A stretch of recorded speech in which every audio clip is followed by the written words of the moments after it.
Welcome to Chanel. The latest: a lone Ukrainian soldier took out 5 Russian tanks in a day using US-provided Javelin missiles, Ukraine's Ministry of Defense said. The decisive encounter occurred during a Russian attack on Ukraine's 79th Air Assault Brigade near the town of Mariinka, in Ukraine's eastern Donetsk region. The Ukrainian paratrooper managed to take out 5 tanks and 3 infantry fighting vehicles with the help of U.S. anti-tank Javelin missiles, the brigade said. Video shows the missiles striking the Russian tanks, which explode and erupt into flames. The U.S. has armed Ukraine with some 8,500 Javelin missiles since the outbreak of the Russian invasion last February. The Javelin missiles, best described as a powerful shoulder-borne anti-tank weapon, have become a key part of the country's defense. Ukraine's defense ministry posted, "American weapon in Ukrainian hands works wonders." The footage did not make clear precisely when the strikes took place, but it emerged amid reports of Russians trying to advance around Mariinka in an effort to control the region.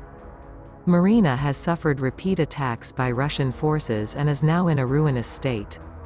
Russian news provider Redovka insisted the invading forces has solidified their position south of Mariinka and made no mention of losses. Ukraine's claims have yet to be independently verified, but the footage posted today shows 2 distinct hill formations that resemble those seen around Mariinka. The attacks could be a further blow to Russia's already under-equipped military. A report in The Economist claims Russia's demand for tanks is outstripping its supply by a factor of 10.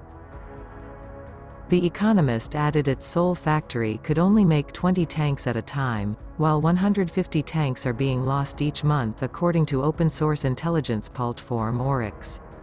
Ukraine yesterday said the situation around the besieged city of Bakhmut is extremely tense, as Vladimir Putin's forces stepped up their assault to encircle Ukrainian troops.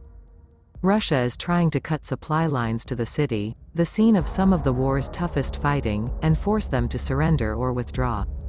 This would give Putin his first major victory in more than half a year and open the way to the capture of the last remaining urban centers in the Donetsk region.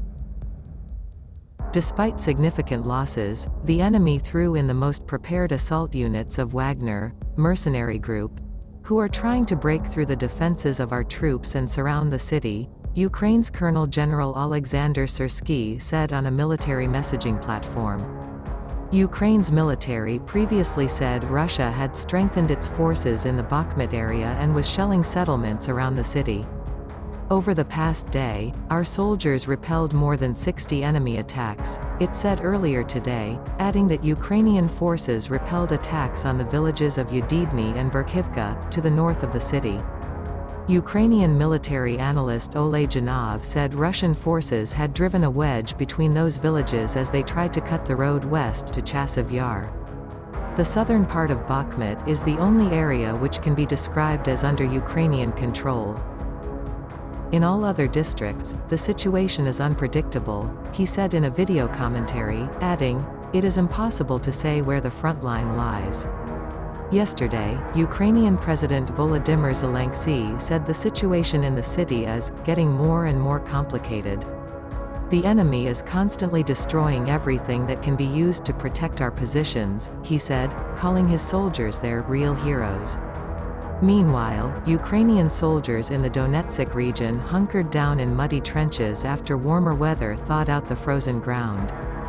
Both sides stay in their positions, because as you see, spring means mud. Thus, it is impossible to move forward, said Mykola, 59, a commander of a frontline rocket launcher battery, who uses a tablet screen to check coordinates of where to fire. The spring thaw, known as the Rasputitsa, which turns roads into rivers and fields into quagmires, has a history of ruining armies' movements across Ukraine and western Russia. Reuters news agency saw several military vehicles stuck in mud,